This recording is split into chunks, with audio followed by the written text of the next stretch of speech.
Welcome to my channel MuleSoft Unleash. I hope you enjoyed my last video on installing the CurieTech plugin. Today I'll walk you through the simple steps to add a new plugin.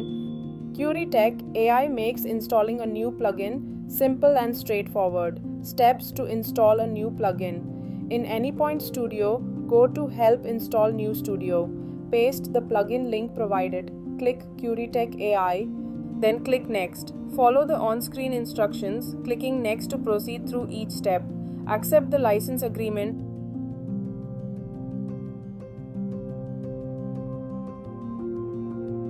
and when prompted, trust the listed sites.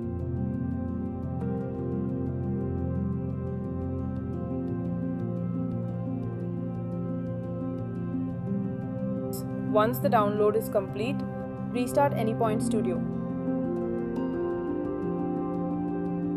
Since I currently don't have any active tasks to proceed with, only one task can be selected at a time. Thank you for watching. If you enjoyed it, please like this video and subscribe to my channel MuleSoft Unleash for more updates.